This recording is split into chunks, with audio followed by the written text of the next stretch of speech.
Someone at the barbecue asked my boyfriend who he'd date if not me. He pointed at my best friend and said, Brittany, obviously. Obviously? I stood there holding the potato salad I'd made while my boyfriend Jason and my best friend Brittany both laughed like he'd said something hilarious. We were at our friend Tom's annual summer barbecue with about 30 people, and Jason had just announced to everyone playing the stupid drinking game that he'd pick my best friend if I didn't exist. Come on, babe, it's just a hypothetical question. Jason took another swig of his beer while Brittany tucked her hair behind her ear, the way she always did when she was pleased about something. Besides, Brittany and I have so much in common. It makes sense. No offense, babe, but she doesn't nag about video games or get stressed about work stuff. Brittany giggled and touched his arm. Stop it, you're making me blush. She was loving this attention in front of everyone. But yeah, we do vibe really well. Remember that concert last month? The concert I couldn't attend because I was working overtime to afford Jason's birthday present. You two went to a concert together? I asked, and several people looked surprised. Jason rolled his eyes. You were busy like always. Brittany stepped up. That's what friends do. We should tell her about the other thing, Brittany said, then covered her mouth like she'd revealed a secret. What other thing? I set down the potato salad because my hands were shaking. Jason waved his hand dismissive. Brittany's been helping me apartment hunt. You know, for when we move in together. We'd never discussed moving in together. We're moving in together? Jason laughed. Not we. Me and my future roommates. Brittany found this sick 3-bedroom near her place. My best friend was helping my boyfriend find an apartment near her without telling me. When were you planning to mention this? Brittany jumped in defensive. He needs his space. You're always suffocating him with your need to know everything. She said this in front of everyone like it was common knowledge. That's rich coming from someone who texts him more than I do. The words came out before I could stop them. Jason's friend Alex laughed. Oh shit, she knows about the texts. Everyone turned to look at Alex, who immediately looked guilty. I'd seen Jason's phone light up with her messages at midnight, at 1 a.m., at 3 a.m. We're friends. Friends text. Brittany said, but her face was red. Besides, you work nights, so someone needs to keep him company. Tom's girlfriend Lisa pulled me aside. Hey, maybe we should go inside for a bit. But I wasn't moving. No, I want to hear more about how my boyfriend and best friend would be perfect together. Jason stood up annoyed. See, this is why I said Brittany. She doesn't make everything a drama. He walked over to the cooler for another beer. You're exhausting sometimes. Brittany's just easier. Brittany nodded supportive. You do tend to overthink things. Like when you got upset about me borrowing your dress without asking. The dress she'd worn to Jason's cousin's wedding that I wasn't invited to because they only had one extra spot. You went to his cousin's wedding? People were really uncomfortable now, but Jason and Brittany seemed oblivious. You were working. Again, someone had to be my +1. Jason said like this was reasonable. Brittany looked amazing in that dress, by the way. Better than when you wore it to your work thing. He actually compared how we looked in the same dress. Brittany smiled proud. It fit me perfectly. We're basically the same size except I'm a little more toned. She said this while flexing her arm. That's from all our gym sessions. Tom interrupted. You guys go to the gym together? Jason nodded. Every morning at 6. This one never wants to wake up that early. He pointed at me. But Brittany's dedicated. She spots me and everything. I worked until 7 a.m. most mornings, which they both knew. So while I'm saving lives at the hospital, you two are working out together? Brittany laughed. Saving lives? You're a nurse, not a doctor. You basically just follow orders. My best friend since middle school just dismissed my entire career. At least I have a career. You're still living off your parents at 26. Brittany's face went dark. My parents support my art. Not everyone has to slave away at a depressing job. She moved closer to Jason protective. Jason understands my creative spirit. He's actually been modeling for my paintings. This was news to everyone. You've been modeling for her? I asked Jason, who shrugged. She needed a subject, and I have a good body. He lifted his shirt to show his abs, which was weird and awkward. Bro, you're 5'8". Models are like 6'2" minimum. Jason got defensive. Height doesn't matter for certain types of modeling. Brittany's been taking photos for my portfolio. He pulled out his phone to show everyone. Look at these shots she took. The photos were Jason, shirtless in various poses in what was clearly Brittany's bedroom. These were taken in your room, Brittany. Lisa said what everyone was thinking. Brittany got defensive. So, the lighting is better there? It's not weird? She grabbed Jason's phone to show more. This one's my favorite. Very intimate and vulnerable. It was Jason on her bed looking at the camera with what he probably thought was a sexy expression. Why is he on your bed? I asked, and the entire barbecue was watching now. Brittany started saying something about natural light and artistic composition, but I was already walking away from the group gathered around the patio table. My legs felt weird and disconnected like they belonged to someone else, but they kept moving toward the side gate that led to the front of Tom's house. Behind me, I heard someone say my name, but the voices all blended together into noise I couldn't separate into actual words. The gate latch stuck for a second, and I had to pull it twice before it opened, and then I was on the front lawn walking faster toward where I'd parked my car on the street. Footsteps came up behind me quick, and then Alyssa was there touching my arm gently, trying to get me to stop or at least slow down. She asked if I was okay, and her face looked really worried, but when I opened my mouth to answer, nothing came out except a weird choking sound that wasn't quite crying. She asked again if I wanted her to come with me, or if I needed to sit down for a minute, but I just shook my head and pulled my keys out of my purse. My hands were shaking so bad it took 3 tries to unlock my car door, and Alyssa stood there watching me with this helpless expression, like she wanted to do something but didn't know what. I finally got the door open and climbed in, and she stepped back onto the curb as I started the engine. Through the windshield, I could see her mouth moving, saying something else, but I was already pulling away from the curb and driving down Tom's street away from the barbecue, and all those people who'd just watched my boyfriend and best friend humiliate me. I made it 2 blocks before my hands started shaking. So hard I had to pull over into a parking lot next to a closed clothes dry cleaner. My whole body was shaking, actually, and my breathing came out in these short gasps that made my chest hurt. I sat there gripping the steering wheel, trying to make myself calm down enough to drive safely, but every time I closed my eyes, I saw Jason's face when he said Brittany was easier than me. After maybe 10 minutes, I started driving again, but 3 blocks later, the shaking got worse, and I had to pull into a gas station and park near the air pump. A guy pumping gas at the next pump over glanced at me, and I turned my face away and pretended to look at my phone until he left. When I finally made it to my apartment complex, I sat in my assigned parking space with the engine off, just staring at the steering wheel. The clock on my dashboard said it was only 7:30, which meant I'd been at the barbecue for less than 2 hours, even though it felt like days had passed since I walked in carrying that stupid potato salad. My phone buzzed in my purse, but I didn't check it. Dawn from the apartment next to mine walked past carrying grocery bags and stopped when she saw me sitting in my car. She came over and tapped on my window, asking through the glass if everything was all right. I nodded and gave her what I hoped looked like a normal smile and waved to show I was fine. She looked uncertain but nodded back and continued toward the building entrance. I waited until she disappeared inside before I got out of my car and walked to my apartment on the second floor. Inside my apartment, I dropped my purse on the floor by the door and went straight to my bedroom without turning on any lights. I grabbed my phone and sat on my bed with my back against the headboard and opened my text messages. There were already 3 new messages from people at the barbecue, but I ignored those and scrolled back through my conversation history with Jason, going back weeks and then months. Every message I'd sent him asking what he was doing or if he wanted to come over suddenly looked different, now that I knew he was probably with Brittany when he said he was busy or tired or hanging with the guys. I opened my photos and started scrolling through, looking at every picture from the past 6 months. There was the concert Brittany and Jason went to without me, and I remembered that night exactly because I'd worked a double shift that ran until 3 in the morning. Jason had texted me around midnight saying he was bored and going to bed early, and I'd felt guilty for not being available. I pulled up my work schedule app and checked the date, and sure enough, I'd covered an extra shift that night because Jason had been short on rent money and asked if I could help him out. He'd promised to pay me back but never did, and I'd just let it go because that's what you do for people you love, supposedly. I switched to my email and searched for receipts from the past few months. The gaming setup I bought Jason for his birthday cost $847, which I'd saved up by working 3 weeks of overtime shifts on top of my regular schedule. The receipt was dated June 15th, and his birthday was June 20th, so I'd planned ahead to make sure it arrived on time. I scrolled through more emails and found confirmation for the concert tickets that Brittany and Jason used, even though I was the one who originally bought them before I realized I had to work that night. I told Jason to sell them or give them away, but apparently he gave them to Brittany instead. There were receipts for dinners I'd paid for and movies I'd bought tickets to, and the new phone case Jason wanted because his old one was cracked. I added up the numbers in my head and stopped counting when I got past $1,500 because seeing the total made me feel sick. None of the receipts showed Jason paying me back or contributing anything,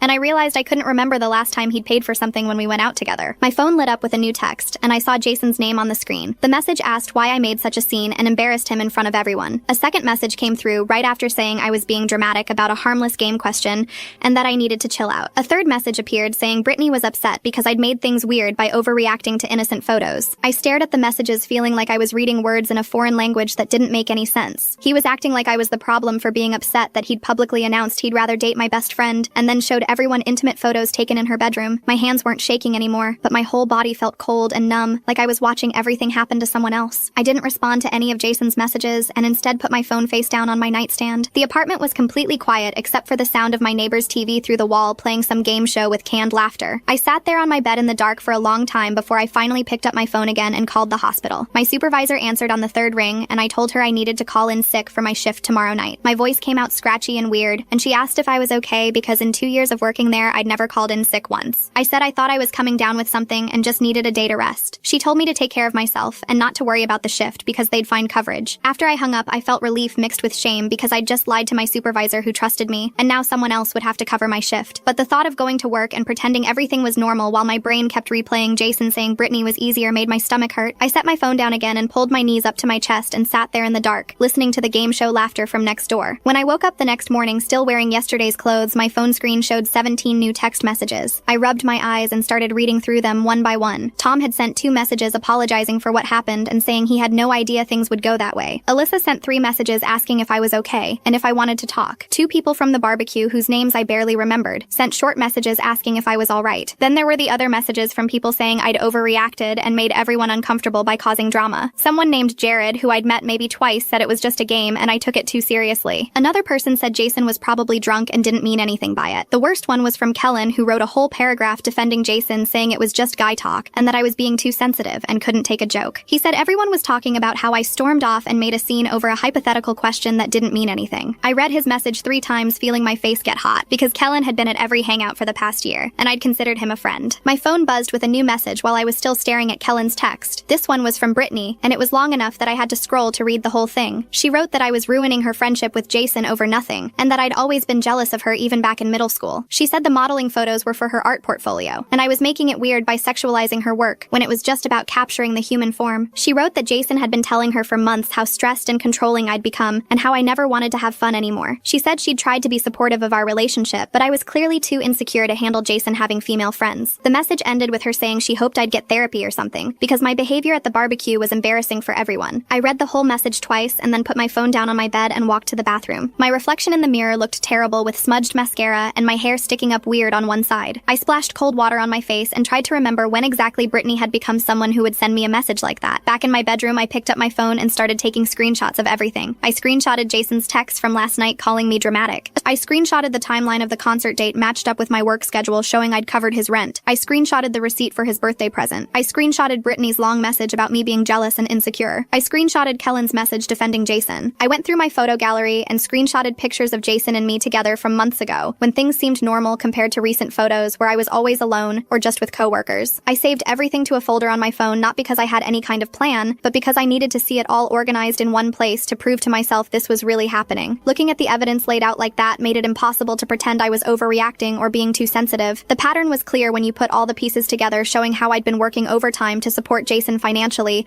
while he spent his free time with Brittany doing things he claimed he was too tired or busy to do with me. My phone rang around 2 in the afternoon and Cyrus's name appeared on the screen. I almost didn't answer, but then figured he'd just keep calling until I picked up. His first words were asking what the hell happened because Mom had called him saying something was wrong and I wasn't answering her messages. I hadn't even noticed Mom had texted me. I started explaining about the barbecue and Jason's answer to the game question, but my voice kept breaking and I had to stop and start over. Cyrus stayed quiet while I told him everything, including the concert and the apartment hunting and the modeling photos in Brittany's bedroom. When I finished, he was silent for a long moment, and then he said he was going to go over to Jason's place right now and make him regret being born. I told him not to do that even though part of me wanted him to. He argued that Jason deserved to get his ass kicked for treating me like that in front of everyone, but I said I needed to figure out what I wanted to do first, before anyone confronted Jason. Cyrus finally agreed, but said if I changed my mind, he was ready whenever I needed him. After we hung up, I felt slightly better, knowing at least someone was completely on my side without any questions or doubts about whether I'd overreacted. I spent most of Sunday going through every social media account, blocking anyone connected to Jason or Brittany, because I needed them completely out of my life. My phone buzzed around 6 in the evening with a knock at my door that made my stomach drop. I looked through the peephole and saw Jason standing there holding a pizza box like he was just stopping by for a casual visit. He knocked again and called out asking if I was home because he could see my car in the parking lot. I opened the door just enough to block the entrance and asked what he wanted. He held up the pizza box with this confused smile like I should be happy to see him, and asked if I was done throwing my tantrum because we could go back to normal now and he was hungry. So what was for dinner? The pizza wasn't even the kind I liked. It was the meat lover special he always ordered, even though I told him 100 times I didn't eat that much red meat. I told him we were done, and I wanted him to leave, which seemed to genuinely shock him based on how his face changed. He actually laughed and said I was overreacting to a stupid party game, and that Brittany was just his friend, and I was being controlling by having a problem with their friendship. He tried to push past me into the apartment, but I held the door firm and repeated that we were done, and he needed to leave. Jason set the pizza box down on the hallway floor and started listing all the reasons I was wrong about the situation. He said the concert was just 2 friends hanging out, and the apartment hunting was him trying to be independent, and the gym sessions were about fitness goals, and the modeling photos were about Brittany's art career. He made it sound like I was inventing problems that didn't exist, and that any reasonable person would understand his friendship with Brittany was completely normal. I asked him if he thought it was normal to tell 30 people at a party that he'd obviously date my best friend if I didn't exist. Jason rolled his eyes and said it was a hypothetical question in a drinking game,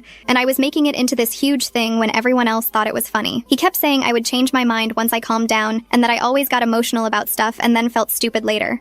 He reached out to hug me like that would fix everything, and I physically pushed his hands away from me. His whole expression changed from confused to angry in about 2 seconds. He called me crazy and said I was acting insane over nothing, and that this was exactly why he said Brittany was easier because she didn't make everything a federal case. He grabbed the pizza box off the floor and told me to call him when I was ready to apologize for being dramatic, and then he walked down the hallway toward the stairs. I closed the door and locked it and stood there shaking for probably 10 minutes. I called a locksmith first thing Monday morning, even though Jason never had a key to my apartment because I didn't trust him not to somehow get one made. The locksmith asked if I was having security concerns, and I just said I recently ended a relationship and wanted to feel safe in my own space. He nodded like he'd heard that before and didn't ask any follow-up questions. The whole process took about 40 minutes and cost me $200 I didn't really have to spare, but it was worth it to know Jason couldn't just show up inside my apartment somehow. The landlord called me later that afternoon because apparently you're supposed to notify them before changing locks, and I explained the situation about ending a relationship and needing to feel secure. She was actually really sympathetic and said she understood completely and just needed a copy of the new key for emergencies, which I dropped off at the office that evening. I went back to work for my next shift on Tuesday night, and Whitney immediately noticed something was wrong when I walked into the break room. She asked if I was okay, and I gave her the basic story about the barbecue and Jason's answer and everything that came out about the concert and the apartment hunting and the modeling photos. Whitney listened without interrupting, and then told me about her own experience with a guy who made her feel crazy for noticing obvious red flags. She said he used to tell her she was too sensitive whenever she brought up concerns about his female coworker, and it turned out he'd been sleeping with the coworker for 6 months. Her story made me feel less alone in what I was going through, because she understood exactly how it felt to be gaslit about something you could clearly see happening. My phone kept buzzing throughout my shift with texts from Jason that alternated between apologizing and blaming me. During our break, Whitney asked to see the messages, and I showed her the 15 texts he'd sent since I got to work. One text said he was sorry for calling me crazy and that he loved me and wanted to work things out. The next text said I was being unfair and controlling and that I needed to grow up. Then another apology followed by another message saying Brittany was right about me being jealous and insecure. Whitney looked at the messages and said someone who respected my decision to break up wouldn't be harassing me like this. She convinced me to block his number right there in the break room, and I did it, even though part of me felt guilty about cutting off communication completely. Tom texted me Wednesday morning to apologize for the barbecue situation and said he had no idea Jason and Brittany were spending that much time together. He mentioned that several people at the party felt uncomfortable with how Jason answered that question, and that Lisa was really upset about the whole thing. Tom said he valued our friendship and didn't want me to feel like I couldn't come to future gatherings because of what happened. His message actually made me feel a little better, because at least some people recognized how messed up the situation was. Alyssa reached out Thursday asking if I wanted to get coffee, and when we met up on Friday afternoon, she told me she'd been noticing weird vibes between Jason and Brittany for months. She said she almost said something several times, but didn't want to start drama if she was wrong about what she was seeing. Alyssa described moments at group hangouts where Jason and Brittany would have inside jokes or touch each other's arms or disappear together for cigarette breaks even though neither of them smoked. She said there was this energy between them that felt off, but she couldn't quite put her finger on what was wrong until the barbecue made everything obvious. Through our conversation, Alyssa mentioned that Jason and Brittany had been hanging out at Tom's place together when I was at work,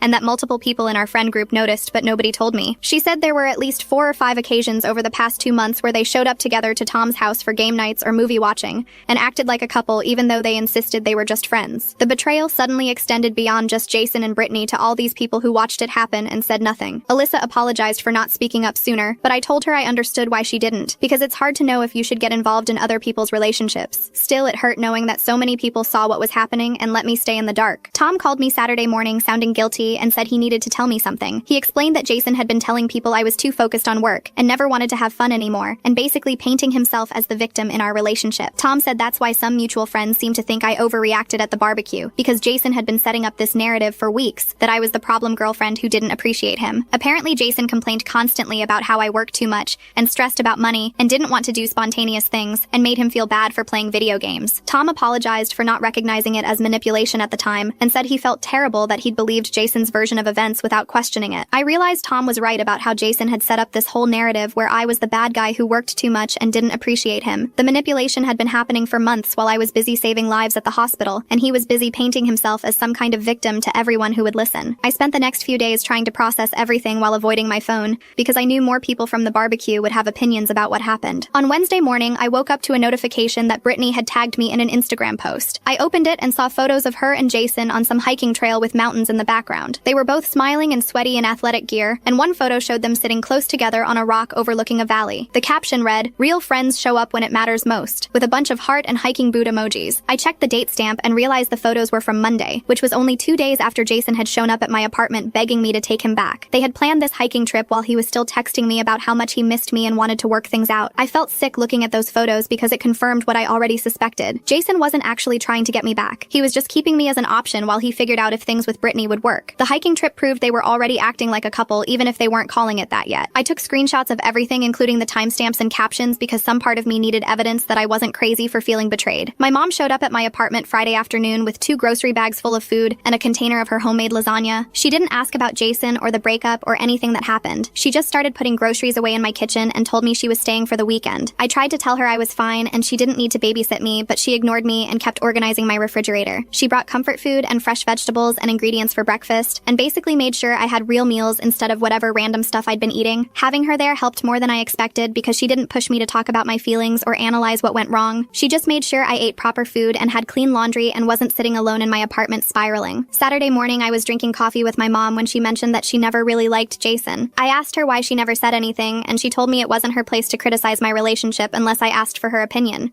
But now that it was over, she wanted me to know that she thought Jason took advantage of my work schedule. She said he seemed like the type of guy who wanted a girlfriend when it was convenient, but complained when he actually had to consider someone else's needs. She pointed out that I was always working extra shifts to help him with rent, or buy him expensive presents while he never seemed to appreciate any of it. She said I deserved someone who bragged about having a nurse girlfriend instead of complaining to mutual friends about how much I worked. Hearing my mom say these things made me realize how obvious the problems were to people outside the relationship. Jason had been showing everyone who he really was for months, but I was too busy trying to make things work to notice. My mom told me she was relieved I ended things because she was worried I would waste years trying to fix someone who didn't want to be better. She said the right person would be proud of my career and understand that saving lives was more important than being available for gym sessions at 6 in the morning. Sunday afternoon, after my mom left, I decided to go through my apartment and remove everything that reminded me of Jason. I started with the photos on my walls and nightstand and threw them all in a garbage bag. Then I found the birthday cards he'd given me and the stupid stuffed animal he won at a carnival and the t-shirt he left at my place that I used to sleep in. I pulled everything out of drawers and closets and off shelves until I had a pile of Jason-related items in my living room. The gaming setup I bought him for his birthday was still sitting in the corner because he never bothered to pick it up after the breakup. I texted Cyrus and asked if he could help me get rid of everything. Cyrus showed up an hour later with his truck, and we loaded everything into the back. He suggested we could have a dramatic bonfire or throw it all in a dumpster, but I told him I just wanted to donate most of it. We drove to a donation center and dropped off bags of clothes and the gaming equipment and anything else that was still usable. Cyrus kept making jokes about Jason's stuff going to someone who would actually appreciate it, and that made me feel a little better. Getting rid of everything was easier than I thought it would be. I expected to feel sad or nostalgic, but mostly I just felt lighter, like I was finally clearing out space in my life for something better. Tuesday evening, I was scrolling through Instagram when a message notification popped up from Jason. He'd found a way to contact me even though I had him blocked on everything else. The message said he wanted to meet up and talk things through properly. He wrote that he missed me, and that what he had with Brittany wasn't romantic. He claimed they were just compatible as friends in ways we weren't, and that I was misunderstanding their relationship. He said he realized he made mistakes at the barbecue and wanted a chance to explain everything in person. Part of me wanted to ignore the message completely, but another part of me wanted closure, and a chance to say everything I needed to say without him interrupting or deflecting. I agreed to meet him Wednesday afternoon at a coffee shop near my apartment. I picked a public place with lots of people because I didn't trust him not to make a scene if things got heated. I told Whitney about the meeting, and she made me promise to text her when it was over. I got to the coffee shop 15 minutes early and ordered a drink and sat at a table near the window where I could see the parking lot. Jason's car pulled in 30 minutes after our agreed meeting time, and I watched him check his hair in the rearview mirror before getting out. He walked into the coffee shop and spotted me and came over acting like showing up late wasn't a big deal. He sat down across from me and immediately started talking about how hard the breakup had been for him. He said he'd been really struggling with everything and that he missed having me in his life. He talked about how lonely he felt and how he didn't realize how much he relied on me until I was gone. He went on and on about his feelings and his experience and his difficulties without once asking how I was doing or acknowledging that he was the one who caused all of this. I sat there drinking my coffee and letting him talk because I wanted to see if he would eventually get to an actual apology or take any responsibility for what happened. Jason admitted that he and Brittany had been spending more time together lately, but he insisted it was only because I was always working. He said he needed companionship and someone to do things with, and Brittany was available when I wasn't. He actually had the nerve to suggest we could try our relationship again if I was willing to cut back my hours at the hospital and be more available for him. He said relationships require compromise, and that maybe I had been prioritizing my career over us. He made it sound like the whole problem was my job and my schedule and my unwillingness to put him first. I told Jason that I work night shifts because I'm saving people's lives and supporting myself financially, and I'm not apologizing for having a career I care about. I said that plenty of people have relationships where both partners work demanding jobs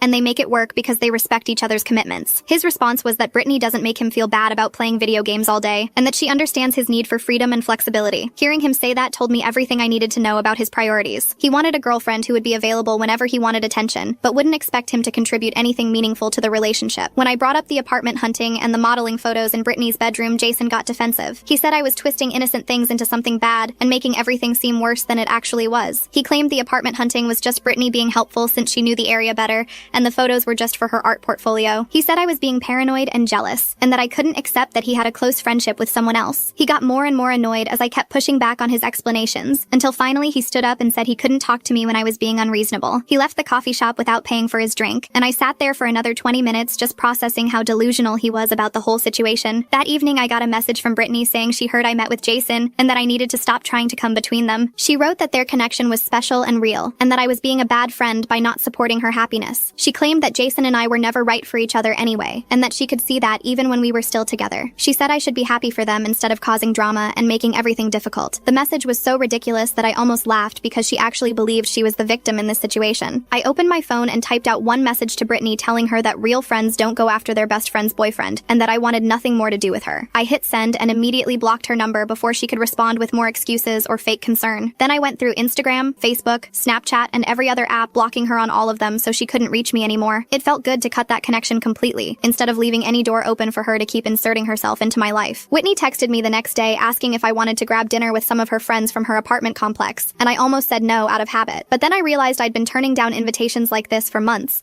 because Jason always wanted me available on my nights off. I told Whitney yes and showed up at this Thai place near her building, where she introduced me to 3 women who all worked different jobs and had their own lives going on. They were friendly and asked normal questions about my nursing work, and nobody knew anything about my drama with Jason and Brittany. We talked about a new show everyone was watching and someone's terrible date last week, and it felt so refreshing to just be a regular person having dinner, instead of always being on edge about what Jason might say or do. One of Whitney's friends mentioned a hiking group that met on weekends and asked if I'd want to join sometime, and I realized how isolated I'd become in Jason's world, where everything revolved around his friends and his schedule. I started picking up extra shifts at the hospital, partly because I needed the distraction from thinking about everything, and partly because my savings account was basically empty after covering Jason's expenses for months. He'd always been short on rent or needed money for something, and I just paid it without really keeping track because that's what you do in a relationship. My supervisor noticed I was taking every available shift and pulled me aside during a break to ask if everything was okay at home. I told her I'd recently ended a relationship and was keeping busy, and she nodded like she understood. Then she mentioned that the hospital was starting a leadership training program for nurses interested in charge positions, and that she thought I'd be a good fit if I wanted to apply. The program came with a small raise and better scheduling options, and I told her I'd think about it even though I was already mentally filling out the application. Tom texted me a few days later saying he was having a small game night at his place and wanted me to know I was invited, and that Jason definitely wouldn't be there. He said he valued our friendship independent of Jason, and didn't want me to feel like I had to disappear from the friend group just because of what happened. I appreciated that he was being direct about it instead of doing that awkward thing where people avoid mentioning the situation entirely. I showed up to Tom's game night feeling nervous about who else would be there, but it ended up being just Tom, Alyssa, and 2 other people I knew from previous gatherings. But we played this card game that required actually paying attention, and I found myself laughing at someone's terrible strategy and forgetting to feel anxious about the whole situation. Alyssa pulled me aside later while we were getting drinks from the kitchen and mentioned that Jason had apparently been upset about not being invited tonight. She said he'd texted Tom asking what was going on and seemed genuinely surprised that Tom was still hanging out with me. Jason had assumed everyone would automatically take his side, or at least stay neutral by avoiding both of us, but that wasn't happening. Alyssa said she'd been meaning to tell me that several people from the barbecue had reached out to her afterward, saying how uncomfortable Jason's behavior made them. The way he'd compared how Brittany and I looked in the same dress and showed those bedroom photos to everyone had crossed a line that even his friends noticed. During the game, someone mentioned the barbecue incident casually, and another person said they'd thought the whole thing was really disrespectful to announce in front of everyone like that. I learned that Kellen was apparently the only one still fully defending Jason, and even he was getting tired of listening to Jason complain about how I'd overreacted and ruined everything. Tom said Jason had been texting him constantly trying to get validation that he hadn't done anything wrong and that Brittany was just his friend. But Tom had finally told him that parading around your girlfriend's best friend as your backup option in front of 30 people were a jerk move, regardless of intent. I felt this weight lift knowing I wasn't crazy for being hurt by what happened, and that other people had seen how wrong it was even if they hadn't said anything at the time. I filled out the application for the leadership training program at work and submitted it along with a recommendation from my supervisor. 2 weeks later, I got an email saying I'd been accepted into the program starting next month. The acceptance letter outlined the small raise that came with it and mentioned that charge nurses typically got better scheduling flexibility and more input on their shifts. Whitney found me in the break room after I got the news and gave me a hug saying she knew I'd get in. She pointed out that I was already doing better without Jason dragging me down with his constant needs and complaints. I hadn't really thought about it that way, but she was right that I had more energy for my actual job now that I wasn't spending my off time managing Jason's feelings about my work schedule. Cyrus called me one evening and mentioned he'd run into Jason at the gym where they both had memberships. Jason had apparently tried to act friendly and ask how I was doing like they were just casual acquaintances catching up. Cyrus told him to move on and leave me alone, which Jason hadn't taken well according to my brother. Jason had gotten defensive and said he was just being nice, and that I was the one making everything difficult by turning people against him. Cyrus said he'd told Jason that nobody needed to turn anyone against him because his own actions at that barbecue had done the job just fine. I thanked my brother for having my back, even though part of me wished Jason would just fade away entirely instead of trying to maintain these weird connections. I signed up for therapy through the hospital's employee assistance program, which gave staff members a certain number of free sessions per year. The therapist I met with was this older woman who asked me to walk her through the relationship and the breakup without interrupting or offering advice right away. After I finished talking, she pointed out patterns where I'd accommodated Jason's needs while he never considered mine. She asked me when Jason had last worked overtime to afford something for me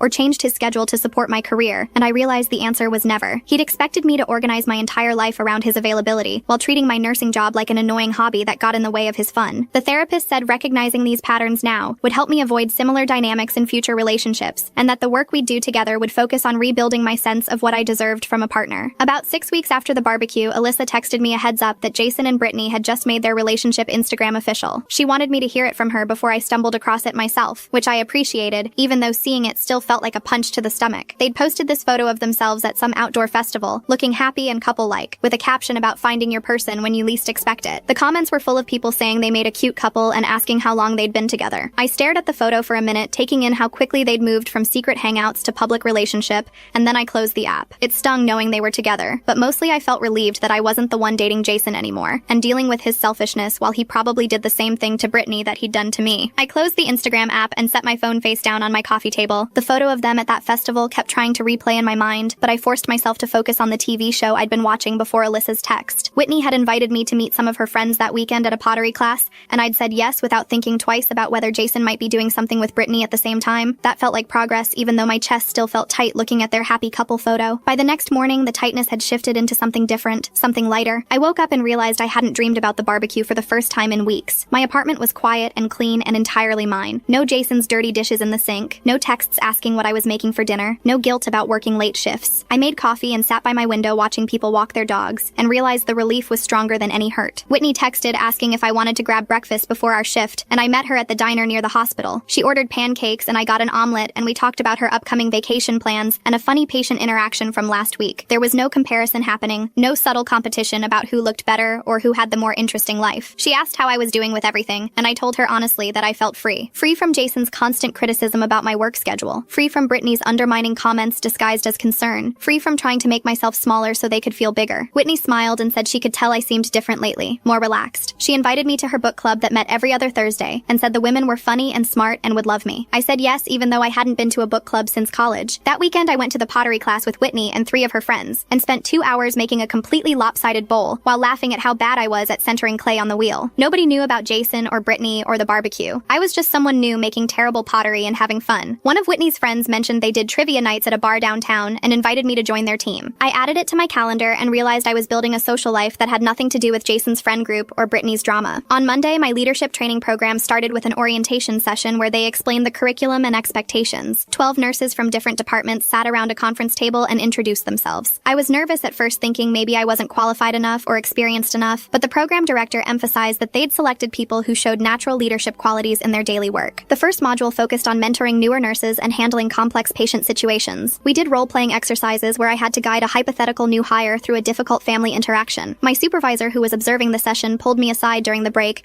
and said I had a natural ability to explain things clearly while staying calm under pressure. She said that was exactly the kind of skill they needed in charge nurses. Over the next few weeks, I discovered I actually enjoyed teaching newer staff members. There was a nursing student on my floor who was struggling with time management, and I spent extra time showing her how I organized my patient rounds. She told me later that my advice had helped her feel less overwhelmed. Another nurse who was new to night shifts asked me how I stayed alert during the 3 a.m. slump, and I shared all my tricks. Helping them succeed made me feel competent and valued in ways Jason's dismissive comments about my job never had. He'd always acted like nursing was just following orders, but the leadership training showed me how much skill and judgment went into patient care decisions. Tom called me one evening and asked if he could stop by for a few minutes. He showed up with coffee, and we sat in my living room while he apologized for not speaking up sooner about Jason and Brittany's behavior. He said he felt guilty for hosting the barbecue where everything came out so publicly. I told him it wasn't his fault, and honestly, I was glad it happened at the barbecue because otherwise I might have wasted more time not knowing. Tom shifted uncomfortably and said he needed to tell me something. He'd been hanging out with Jason recently, and their relationship was already having problems. Apparently, they fought constantly because they were both used to being catered to, and neither wanted to compromise. Jason wanted Brittany to cook for him like I used to, and Brittany wanted Jason to be more spontaneous and adventurous. Tom said he felt bad for thinking they'd be good together based on their surface compatibility. He realized now that having things in common didn't mean they'd actually work as partners. I thanked him for telling me, but said I wasn't surprised. Two selfish people dating each other usually ended up with both of them disappointed. The next week, I was at the grocery store picking up ingredients for meal prep when I turned down the cereal aisle and saw Jason and Brittany standing by the granola section. My stomach dropped for a second, but I kept pushing my cart forward. Brittany noticed me first, and her whole body tensed. She grabbed Jason's arm and said something I couldn't hear. Jason turned and made eye contact with me. I nodded politely and kept walking toward the checkout. Jason took a step forward like he wanted to stop and talk, but Brittany pulled him back toward their cart. I heard her voice getting higher and annoyed as I walked away. The whole interaction lasted maybe 10 seconds, and I felt fine. No racing heart, no shaking hands, just a brief, awkward moment that passed. I loaded my groceries into my car and drove home thinking about what I needed to accomplish that week. Alyssa met me for lunch a few days later and mentioned that Brittany had been complaining to mutual friends about Jason. Apparently, he played video games constantly and never wanted to go out or do anything interesting. Brittany had thought dating Jason would be fun and easy, but the reality was he expected her to handle everything everything while he sat on the couch. Alyssa said it was ironic since that was supposedly what made them so compatible. The fact that Brittany didn't nag him about video games. Turns out not nagging someone about their behavior and actually living with that behavior were two very different things. I finished my leadership training program 2 months after it started, and my supervisor called me into her office. She offered me a promotion to charge nurse position with better pay and more regular hours. She said I'd shown remarkable growth and resilience over the past couple months. My performance reviews had always been good, but something had shifted recently, and she could see I was more confident in my clinical decisions. I accepted the promotion and felt genuinely proud of myself. This was something I'd earned through my own work, not something I'd achieved while managing Jason's needs or dealing with Brittany's competition. Whitney organized a happy hour to celebrate and invited several nurses from our floor. We went to a wine bar downtown, and they all congratulated me and asked questions about the charge nurse role. Whitney pulled me aside at one point and said her cousin was visiting from out of state next weekend and asked if I'd be interested in meeting him for coffee. She emphasized it was super casual and no pressure. Just thought we might get along. I agreed, even though the idea of dating felt strange. We met at a coffee shop on Saturday afternoon, and her cousin turned out to be a high school teacher who liked hiking and cooking. The conversation was easy and pleasant, but I didn't feel any romantic spark. He seemed like a genuinely nice person, and we talked for over an hour about our jobs and families. When we said goodbye, he mentioned he'd be in town again in a few months, and maybe we could hang out again. I told him that would be nice. The whole experience felt good, even without a romantic connection. I'd had a nice conversation with someone new and proven to myself that I could do this when I was ready. I wasn't ready yet, but I was open to possibilities. Cyrus and Pearl took me out to dinner that weekend to celebrate my promotion. We went to my favorite Italian restaurant, and they ordered champagne even though I protested that it wasn't that big of a deal. Pearl raised her glass and said she was proud of how I'd handled everything over the past few months. She could see I was genuinely happier now, not just pretending to be okay. Cyrus agreed and said I seemed more like myself than I had in the entire time I'd been dating Jason. He admitted he'd never liked Jason, but hadn't wanted to interfere in my relationship. Now he was glad he didn't have to watch me shrink myself anymore to accommodate someone who didn't appreciate me. We spent the rest of dinner talking about their upcoming anniversary trip and my mom's plans to redecorate her kitchen. I realized how much stronger my family relationships had become since I wasn't constantly stressed about Jason's needs or defending his behavior. I'd been so focused on managing his feelings that I'd pulled away from people who actually cared about me. With my promotion raise and the savings I'd rebuilt, I started looking at apartments closer to the hospital. My current place was fine, but it was where I'd lived during my relationship with Jason, and I wanted something completely fresh. I found a one-bedroom in a newer building just 15 minutes from work. The rent was slightly higher, but my new salary covered it easily. The apartment had big windows and updated appliances, and most importantly, zero memories of Jason. I signed the lease and spent the following weekend moving with help from Cyrus and Whitney. Pearl brought over a housewarming gift, a set of nice kitchen knives she said every good cook needed. I decorated the space exactly how I wanted, with plants and artwork and furniture arrangements that made sense to me. Nobody questioned my choices or suggested I was overthinking the layout. The apartment was entirely mine, and walking into it each day felt like breathing easier. Alyssa started texting me more after my move, just little check-ins about how the unpacking was going or asking if I wanted to grab coffee. At first I thought she was being polite because of the whole Tom connection, but after our third coffee date I realized she actually wanted to be friends. We met at a place near my new apartment, and she brought me a succulent plant as a housewarming gift. She looked uncomfortable when we sat down with our drinks. She said she needed to tell me something that had been bothering her for months. She'd noticed Jason and Brittany acting weird together way back in April, maybe even March. The way they'd sit too close at group hangouts, or how Brittany would touch his arm constantly. She'd seen them leave Tom's place together a few times when I was working, and it never sat right with her. She felt terrible for not saying anything sooner, but she didn't want to cause problems if she was reading too much into it. She kept second-guessing herself because Jason was my boyfriend and Brittany was my best friend, so surely they wouldn't actually be doing anything wrong. By the time the barbecue happened and Jason said that stuff out loud, she realized she should have trusted her gut and told me months earlier. I set down my coffee and told her she didn't need to feel guilty about any of it. Managing my relationship wasn't her job, and I was grateful she'd been supportive since everything came out. We talked for almost 2 hours about how women get put in these impossible positions around other people's relationship problems. If you say something, you're accused of stirring up drama or being jealous. If you don't say anything and it turns out to be true, you feel guilty for not warning your friend. Alyssa said she'd been in a similar situation years ago, where she knew her roommate's boyfriend was cheating but didn't say anything because she wasn't completely sure. When it all came out, her roommate was mad at her for not speaking up. There's no winning in those situations. I told her I didn't blame anyone except Jason and Brittany for their choices. Other people noticing weird behavior didn't make them responsible for what Jason and Brittany chose to do behind my back. Alyssa looked relieved when I said that. We made plans to meet up again the following week, and it felt good to have a friendship that existed outside of the whole Jason drama.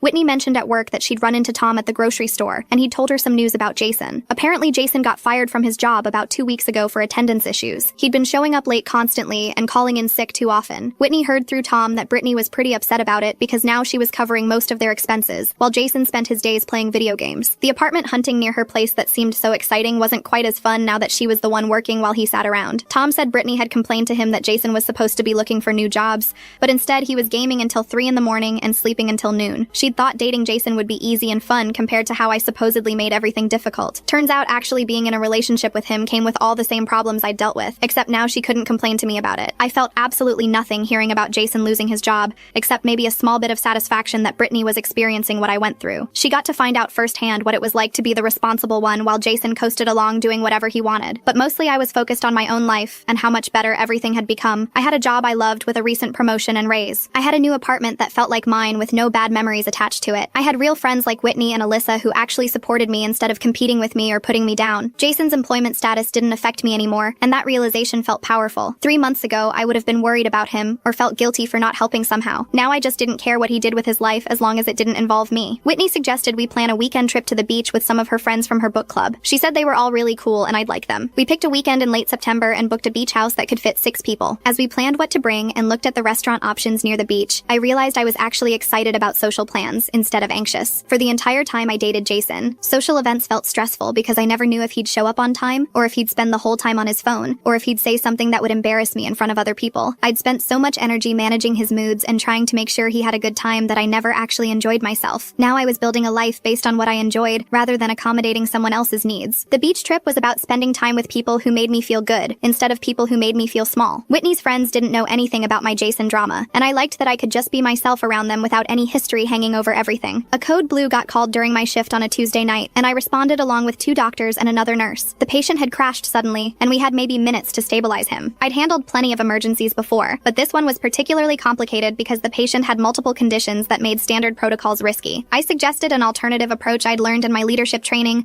and one of the doctors agreed it was worth trying. We worked together for almost 40 minutes and managed to stabilize the patient enough to get him to intensive care. Afterward, the doctor pulled me aside and said my quick thinking probably saved that patient's life. She was going to mention my performance to the hospital administration. The next day, my supervisor called me into her office and said she'd received multiple reports about how well I'd handled the crisis. My confidence in my professional abilities had grown so much over the past few months without Jason's constant dismissive comments about my job. He used to act like being a nurse was just following orders and not a real career. Now I was recognized for my skills and decision-making by actual doctors. I'd always been good at my job, but I'd let Jason make me doubt myself. Without his voice in my head telling me I was overreacting or overthinking everything, I could trust my own judgment again. I stopped at a coffee shop near the hospital before my shift one evening and ran into Kellen waiting in line. He looked uncomfortable when he saw me and I almost left, but he called my name. He said he wanted to apologize for what he'd said at the barbecue about me overreacting. He told me he didn't know the full situation back then, and he felt like a jerk for defending Jason. He'd been hanging out with Jason and Brittany a few times since they got together, and he said they fight constantly. Jason complains that Brittany is too demanding and always wants to do stuff instead of just relaxing. Kellen said it was ironic because Jason used to complain I was too demanding for wanting to know his plans or expecting him to contribute to rent on time. Apparently Jason complains about whoever he's dating regardless of what they actually do. Kellen said he'd started to realize Jason just doesn't want to put effort into relationships and blames other people when they expect basic consideration. He asked how I was doing and seemed genuinely interested in the answer. I told him I was doing really well actually, better than I'd been in a long time. He said he was glad and that he hoped we could still be friendly when we ran into each other. I appreciated the apology even though I didn't need it to move on. Tom texted me about 3 months after the barbecue to invite me to his birthday party. He said it would be at his place with about 20 people, and he wanted me to know I was welcome. He mentioned Jason and Brittany would probably show up, but he didn't want that to stop me from coming if I wanted to. I thought about it for maybe 5 minutes before texting back that I'd be there. I realized I had zero anxiety about potentially seeing Jason. I wasn't worried about what he'd think or what he'd say or whether it would be awkward. I just didn't care enough about his opinion to let it affect my choices anymore. The party was on a Saturday night, and I showed up right on time with a bottle of wine for Tom. Alyssa was already there, and she gave me a hug and introduced me to a few people I didn't know. Whitney came a bit later with her boyfriend, and we hung out by the snack table catching up. About an hour into the party, Jason and Brittany showed up together. Jason saw me across the room, and his face did this weird thing like he wasn't sure if he should come over or not. Brittany grabbed his arm and pulled him toward the kitchen away from where I was standing. I watched them for maybe 2 seconds before turning back to my conversation with Whitney about the beach trip. They stayed for less than an hour before leaving early after what looked like an argument near the door. Brittany had her arms crossed, and Jason kept gesturing with his hands like he was trying to explain something. They left without saying goodbye to most people, including Tom, whose birthday it was. I stayed until almost midnight having a great time with friends who actually wanted to be there. I realized sometime during that week after Tom's party that I'd stopped checking social media for updates about Jason and Brittany. I used to look at their profiles more than I wanted to admit, torturing myself with photos of them together or reading into their posts. But I genuinely couldn't remember the last time I'd looked. I didn't care what they were doing anymore. My life was full of work I loved, where I was respected and valued. I had real friendships with people like Whitney and Alyssa who supported me without any weird competition or judgment. I had plans for my future that didn't involve anyone who didn't respect me. I was saving money for a trip to Europe next summer. I was taking a painting class on Thursday evenings just because it sounded fun. I was reading books I actually wanted to read read instead of whatever Jason thought I should read. I was cooking meals I liked instead of constantly accommodating his preferences. Every part of my life felt like mine again in a way it hadn't for the entire 2 years I dated Jason. The difference was so obvious now that I wondered how I'd lived that way for so long. But I'd learned what I wouldn't accept anymore, and that knowledge felt more valuable than anything else I'd gained. Alyssa and I were leaving Tom's party together since we'd both parked on the same street. She mentioned how different I seemed from 3 months ago at the barbecue. She said I looked more confident and relaxed, like I wasn't carrying around stress all the time. I told her I felt like myself again, maybe even better than before. I'd learned what I wouldn't accept anymore in relationships and friendships. I knew what real support looked like versus people who just kept me around to feel better about themselves. I understood that being alone was better than being with someone who made me feel small. Those lessons were worth everything I went through with Jason and Brittany. The humiliation at the barbecue had been awful in the moment, but it forced me to see what I'd been ignoring for months. Sometimes you need everything to fall apart publicly before you can rebuild privately. Alyssa hugged me before we got to our cars and said she was proud of how I'd handled everything. I drove home to my apartment with the windows down and music playing, feeling completely at peace with where my life was heading.